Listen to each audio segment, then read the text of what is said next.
안녕하세요. 저는 올해 40대 초반이 된 여자입니다. 나이가 들어갈수록 과거의 일이 점점 잊혀지는 건 맞는 것 같아요. 저는 지금 엄마와 함께 조용한 시골에서 살고 있습니다.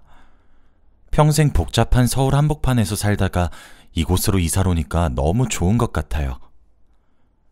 과거에 엄마와 제가 많이 힘들었는데 이제는 다 훌훌 털어버리고 살고 있습니다. 지금은 모든 걸 내려놓은 상태이고 주위를 많이 살펴보고 있어요. 그러다 보니 한결 마음이 편해진 것 같습니다. 저와 어머니가 이곳에 와서 마음을 정화시키기 전까지 아주 다사다난한 날들의 연속이었거든요. 이 이야기를 하기 위해서는 몇십 년 전으로 거슬러 가야 합니다. 사실 저희 집 가정환경이 좋지 않았어요. 전 외동딸이었고 부모님이 계신 새 가족이었습니다. 그런데 아버지가 다른 집 아버지와는 많이 달랐어요. 저희 집 분위기가 파탄이 난 이유는 바로 아버지 때문이었습니다. 아버지는 술만 드셨다 하면 저와 어머니를 폭행하셨거든요. 그뿐만 아니라 도박에 유흥에 어머니가 매일같이 힘들어하셨어요. 다른 여자들을 대놓고 만나고 술집 여자들을 끼고 집 안에 들어오기도 했죠. 이런 일이 한두 번이 아니었습니다. 물론 처음엔 어머니가 말리고 화도 내보고 다 했대요. 그런데 그런 사람들은 꼭 술에 취하면 미안하다고 무릎을 꿇고 싹싹 비는 거 있죠? 아버진 기억이 나지 않는다며 자신이 술을 또 먹으면 그땐 이런 말도 안 되는 소리를 하고 얼마 지나지 않아 술에 잔뜩 취한 채로 집에 오셔서 저희를 힘들게 했습니다. 어머니가 벌어온 돈을 훔치고 돈이 없으면 때려서라도 빼앗았죠. 그러다가 지쳐 잠이 들었고요. 그런데 어느 날 누군가 저희 집에 찾아왔습니다. 바로 경찰이었어요. 아버지가 늘 사고를 치고 다니긴 했지만 한 번도 경찰이 집까지 온 적은 없었습니다. 그런데 갑자기 이렇게 무섭게 찾아오니까 잘못한 게 없어도 겁이 나는 거 있죠? 그런데 경찰이 하는 말은 아주 충격적이었습니다. 바로 아버지가 술집에서 난동을 피운 거였거든요. 폭행을 해서 경찰서로 가야 한다고 했습니다. 그런데 또 하필 아버지와 시비가 붙었던 사람이 돈이 많은 집안의 아들이더라고요. 그러면서 저희 집에 말도 안 되는 금액의 합의금을 불렀습니다. 애초부터 그 사람은 돈이 부족하진 않았지만 단순히 아버지와 저희가 고생을 하는 꼴이 보고 싶었던 거죠. 아버지는 결국 화를 참지 못하고 그 사람 얼굴에 또 주먹을 가했고 결국 감옥에 가게 되었답니다. 그 사람은 합의해 주려고 그랬는데 그 기회마저 놓쳤다며 불쌍하게 쳐다봤죠. 그리고 감옥으로 가게 되어서 저와 어머니가 갚아야 할 합의금은 없었습니다. 자연스럽게 어머니와 아버지는 이혼을 하게 되었고 전 어머니와 단둘이서 살게 되었죠. 아버지 하나 없을 뿐인데 삶이 정말 행복했어요. 어머니와 단둘이서 살면서 포근하고 집안의 분위기가 완전 바뀌었습니다. 이제 얼추 가정집의 분위기를 갖추어 가고 있었죠. 그때 전 20대 초반이었고 이제 돈을 벌어 어머니를 호강시켜드리겠다는 생각밖에 없었습니다. 어머니는 저와 단둘이서 산 지 얼마 지나지 않아 많은 남자들을 만나고 다녔어요. 제가 봐도 저희 어머니는 얼굴도 작고 눈도 커서 또래 아줌마들에 비해 예쁘신 편입니다. 그런데 거기다가 괴롭히던 남편까지 없으니 하고 싶은 거 다 하고 다니셨죠. 어머니는 매번 사귀는 남자친구가 바뀌시더니 이번엔 오래 만나더라고요. 그런데 만난 지 6개월도 채 되지 않아 저에게 재혼을 한다고 했습니다. 지금 만나는 남자랑 결혼을 하겠다고 하면서 말이죠. 전 너무 놀랐고 감옥에 간 아빠에 대한 기억이 완전히 없어지지도 않았고 어머니와 단둘이서 사는 게 아직 좋은데 갑자기 새아빠가 생긴다고 하니까 당황스럽더라고요. 그래도 어머니가 그 남자를 만나고 웃음이 많아진 것을 알고 있었기에 어머니의 행복을 위해서라면 그 결혼을 반대하고 싶진 않았습니다. 그리고 저는 새아빠가 될 사람을 처음 보았는데 굉장히 놀랐어요. 왜냐하면 굉장히 어리셨거든요. 저도 제 친구들 아버지를 가끔씩 뵈면 대충 나이대를 다 알잖아요? 그런데 새아빠가 되실 분의 나이는 어머니와의 나이 차이보다 저와 나이 차이가 얼마 나지 않았습니다. 아빠가 아니라 삼촌이나 오빠라고 불러야 될 것 같은 외모였죠. 그래도 당황하지 않고 인사를 드렸고 어머닌 속전속결로 혼인신고를 진행했습니다. 새아빠가 저희 집에 들어오고 나서 굉장히 분위기가 많이 바뀌었어요. 친아빠가 감옥에 가시고 어머니와 단둘이서 살면서 그래도 분위기가 많이 바뀌었다고 생각했지만 새아빠가 들어오시고 나서 아주 화목한 가정으로 바뀌었습니다. 어머니도 굉장히 많이 웃었고 두 분이 정말 운명인 건지 금슬도 아주 좋았거든요. 그리고 새아빠가 나이가 어리시니까 저와 대화도 아주 잘 통했어요. 고민 상담도 몇 번 하고 제 입장도 헤아려 주시며 말을 해주니까 너무 좋은 거 있죠?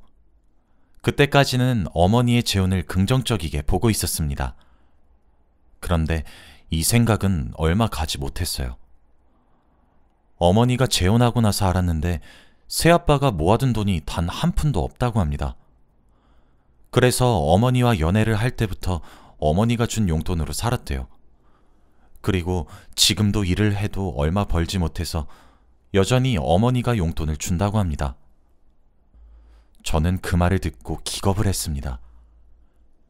그리고 지금도 제대로 된 직업은 아니지만 여기까지 자리 잡을 때까지 어머니가 준 돈으로 생활을 했던 것이죠. 지금은 새아빠가 돈을 버시면 술 먹고 노는데 다 쓰세요. 그래서 생활비는 어머니와 제가 충당합니다. 그런데도 어머니는 새아빠가 자신의 비타민이라며 없으면 안 된다고 했죠. 고생하시면서도 새아빠를 좋아하시는 어머니를 보니까 괜찮다고 생각했습니다.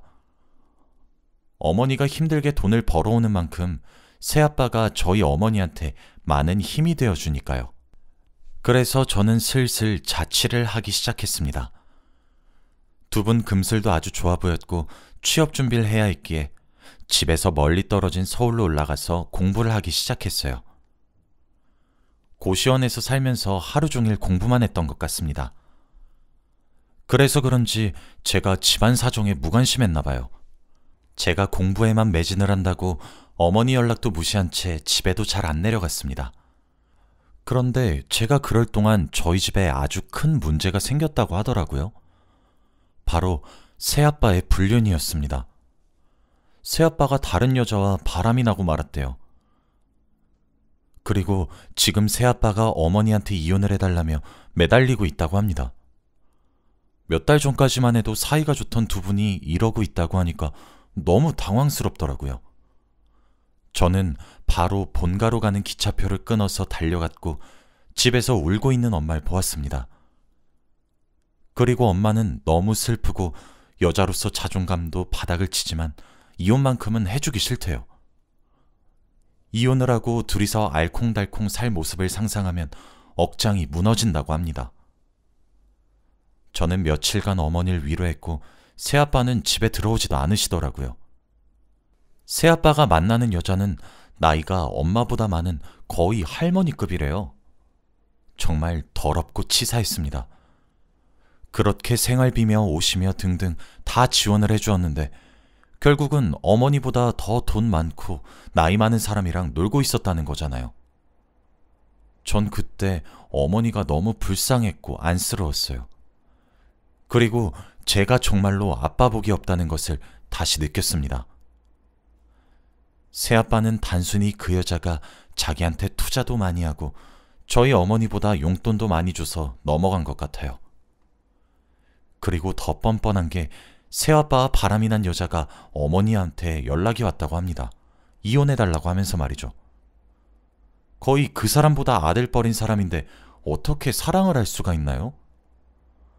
자기도 돈만 없었으면 새아빠를 만나지 못했다는 것을 알고 있을 텐데 말입니다.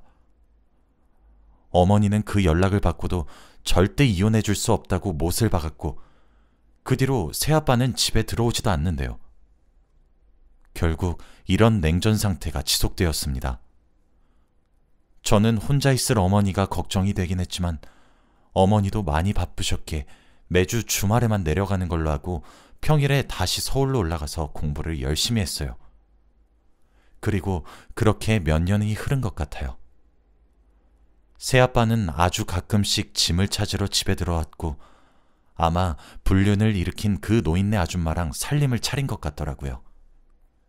그리고 어머니도 이제 많이 덤덤해져서 새아빠가 집에 잠깐 들어와서 짐을 챙기고 나갈 때까지 아무 말도 하지 않는다고 합니다. 저도 몇 년 동안 취직에 성공했고 이제는 일자리에 적응이 되어서 후배까지 두고 있는 사람이 되었죠. 이제 일도 적응이 되었고 나이도 많이 차서 이제 슬슬 결혼을 해야 할 때가 되었습니다. 그리고 저는 마침 결혼을 약속한 남자도 있었어요. 만난 지도 오래되어서 이제 결혼을 허락받기 위해 인사를 드리러 갔습니다.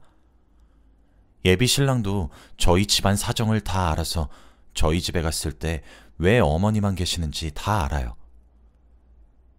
그리고 저는 예비 신랑의 집에 가서 인사를 드리러 갔습니다. 그런데 예비 신랑의 말로는 남자친구의 어머니도 재혼을 했다고 하더라고요. 근데 아직 어색해서 아버지라고는 못하고 아저씨라고 한대요. 저희 집안과 되게 비슷한 가정 환경을 가지고 있어서 되게 신기했습니다. 아무튼 남자친구의 집으로 가서 인사를 드리기 위해 현관문을 열고 들어갔죠. 그런데 인상 좋으신 남자친구 어머니가 저에게 따뜻하게 인사를 건네주시더라고요. 그런데 남자친구는 자신의 어머니에게 아저씨는 안 계셔? 라고 했습니다. 어머니는 잠깐 목욕탕 갔어. 곧 올 거야. 라고 했죠. 그리고 셋이 앉아 도란도란 결혼에 대한 이야기를 나누었습니다. 그런데 시간이 1시간, 2시간이 지나도 남자친구의 새아버지분은 오시지 않더라고요. 어쩔 수 없이 저는 다음에 인사를 드리겠다고 한 뒤 집으로 갔습니다. 그리고 남자친구는 저를 집에 데려다 주면서 자기도 아저씨랑 안 친하다고 솔직하게 말을 꺼내더군요. 결혼하면 아마 볼 일 없을 거라고 했습니다. 그리고 오늘 인사를 드리러 갔을 때 어머니가 저에게 너무 잘해주셔서 결혼을 더 하고 싶기도 했어요. 저를 딸처럼 여겨주시면서 이거 먹어라 저거 먹어라 하며 밥에 반찬을 가득 올려주셨습니다. 그렇게 결혼은 속전속결로 진행되었고 신혼집에 입주하게 되었죠. 집을 구하다 보니 자연스럽게 시댁과 가까운 곳으로 잡게 되었고 저흰 그래도 만족스러웠습니다. 제가 아는 시어머니는 갑자기 찾아오고 그럴 분이 아니실 거라고 생각했으니까요. 그런데 그건 저만의 착각이었습니다. 시어머니는 틈만 나면 저희 신혼집에 찾아오셔서 한참을 있다가 가셨어요. 그리고 저는 밥도 차리고 청소도 하고 어머니 말동무도 해드려야 하니까 많이 힘들었죠. 저도 일을 하는 사람이니까 출근을 하면 저희 집에 안 오셔야 하는데 출근을 해도 아랑곳하지 않고 계속 오셔서 잔뜩 놀다가 가시더라고요. 어머니가 낮 동안 어질러 놓으신 물건들은 저와 남편이 다 치워야 했습니다. 그런데 어머니가 저희 집에 들락날락 하신 뒤부터 자꾸 없어지는 물건이 하나 있었습니다. 지금 생각해봐도 어떻게 저에게 이런 일이 일어났나 싶어요. 그런데 처음에는 하나씩 없어지더니 나중에는 아예 2개, 3개씩 없어지는 거 있죠? 예쁘고 좋은 것들만 없어지니까 환장할 노릇이었습니다. 처음에는 세탁하다가 실수로 떨어뜨리거나 집안에서 잃어버린 줄 알고 온 집안을 다 뒤졌어요. 그런데 제 속은 전혀 보이지 않더라고요. 그래서 새로 사고 다시 잃어버리고의 반복이었습니다. 남편에게 이야기해보니 남편도 답답할 노릇이라고 했죠. 그리고 저희 집이 꽤 많이 고층이라서 도둑도 들 일이 없었습니다. 빨래도 제가 하니까 어디서 없어지는지 알 틈이 없었죠. 그런데 그때 머릿속에서 딱 한 사람이 스쳐 지나갔습니다. 바로 저희 시어머니였어요. 저와 남편이 낮에 출근을 하면 항상 저희 집에 와서 잔뜩 놀다가 가십니다. 그런데 퇴근을 하고 집에 돌아오면 낮에 있던 시 밤에는 없어져 있어요. 그래서 제가 어머니한테 정말 죄송하지만 말씀드린 적이 있습니다. 당연히 시어머니는 화를 불같이 내면서 자신을 변태로 본다면서 노발대발하셨어요. 그래서 말을 더 꺼낼 수 없었습니다. 그런데 그렇게 제가 한번 말씀을 드리고 나서 바뀐 게 있었어요. 바로 잃어버린 지 한두 개씩 다시 돌아왔습니다. 마치 빌려간 다시 돌려준 것처럼 지금까지 없어졌던 중 몇 개가 돌아와 있더라고요. 그러면서 다시 하나 빌려가고 하나 놔두고 하는데 무슨 제가 대하는 것도 아니고 환장하겠더군요. 그리고 마음속으로는 솔직히 시어머니라고 확정은 했습니다. 심증은 있는데 물증은 없는 상황이라서 제가 어떻게든 증거를 찾아야 한다고 생각했죠. 남편한테 말을 하면 자신의 엄마를 도둑으로 몰았다고 화를 낼 것 같아 저 혼자 해결을 하려고 했습니다. 그리고 저는 시어머니한테 목욕탕을 같이 가자고 했어요.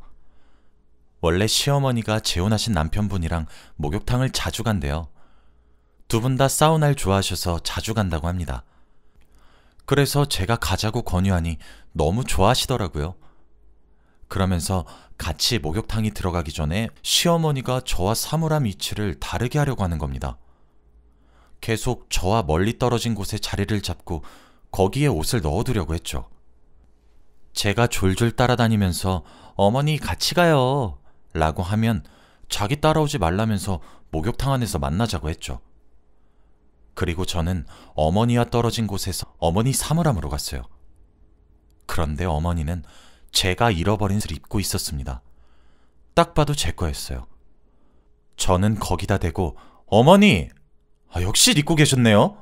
라고 화를 냈습니다. 그런데 어머니는 아니라고 제품이 똑같은 거 아니냐며 노발대발 하시더라고요. 제 건 실밥이 풀려 있는데 시어머니가 입고 계신 것과 똑같았어요. 저 옷에 풀려 있는 실밥이 시어머니가 입고 있는 똑같은 위치에 실밥이 풀려 있더라고요. 그리고 시어머니는 저에게 들키고 할 말을 잃으셨죠.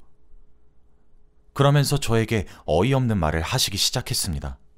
아니, 요즘 젊은 애들 너무 예뻐서 내가 사려고 하니까 가격이 너무 비싸더라고.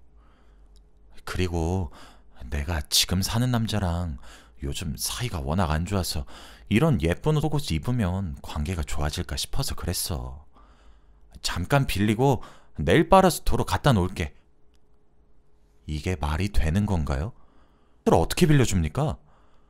저는 말도 안 되는 소리라고 소리를 지르며 제가 몇 달 동안 소득 때문에 얼마나 마음고생했는데 그 범인이 시어머니라뇨. 저희는 여탕에서 소리를 고래고래 지르며 싸워댔고 결국 주인 아줌마로 인해 싸움이 멈추었습니다. 그리고 저희의 이야기를 들으시고 다들 시어머니한테 손가락질을 하기 시작했죠. 저는 다음날 바로 시댁으로 쳐들어갔습니다. 지금까지 잃어버렸던 되찾아오기 위해서 말이죠. 그리고 저는 시댁에서 충격적인 사람을 보고 말았습니다. 바로 저의 새아빠였어요. 그런데 그 옆에는 시어머니가 있었습니다. 도대체 이게 어찌된 영문인지 저는 말문이 턱 막혔고 다리에 힘이 풀리더라고요. 그리고 속옷을 찾겠다는 그 생각은 이미 사라진 지 오래였습니다. 새아빠도 절 보자마자 놀라셨어요. 저희가 결혼식을 올리지 않고 혼인신고만 해서 제대로 남편의 새아빠를 뵌 적이 없는데 남편의 새아빠가 저의 새아빠라뇨. 알고 보니 어머니와 살 때 만나던 나이 많은 여자가 바로 시어머니였습니다. 저희 어머니한테 이혼하라고 협박을 하던 여자도 시어머니였죠. 어머니가 새아빠의 불륜녀의 얼굴을 한 번도 본 적이 없어서 상견례 자리에서 시어머니를 뵐 때도 알아볼 수 없었겠죠. 어떻게 이런 일이 일어날 수 있나요? 하마터면 저와 남편의 아빠가 같을 뻔했잖아요. 시어머니도 이 사실을 알고 놀라셨고 결국 저희 집안은 파탄이 나고 말았습니다.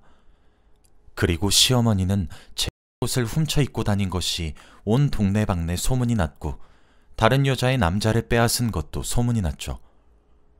남편은 저에게 미안하다는 말만 반복했고요. 그리고 새아빠는 아무 말도 하지 못했습니다. 저희 어머니는 이 사실을 알고 바로 이혼을 했어요.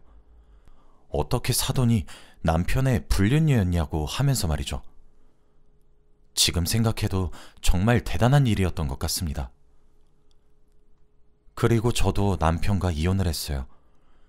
도저히 얼굴을 보고 살 수 없겠더라고요. 새아빠 못지않게 새아빠의 불륜녀를 항상 마음속으로 저주하면서 살아왔는데 그 사람이 바로 시어머니라뇨. 저는 남편의 얼굴을 보고 살 수 없었습니다. 계속 시어머니가 생각날 것 같았거든요. 남편도 저를 말리지 않았고 저는 제 어머니와 함께 시골에 내려와서 살기 시작했어요. 이제 좀 조용한 곳에서 살고 싶었거든요. 어머니도 너무 만족해 하셨고 저도 이 시골이 너무 마음에 듭니다. 아는 사람 하나 없이 새로 시작하는 기분이었거든요. 지금은 그 일이 있고 나서 몇 년이 지났어요. 이렇게 웃으면서 과거의 이야기를 할 수 있게 된 것도 얼마 되지 않았습니다. 여러분도 혹시 저 같은 일을 겪으신 적이 있으신가요? 저의 이야기는 여기까지입니다. 들어주셔서 감사해요.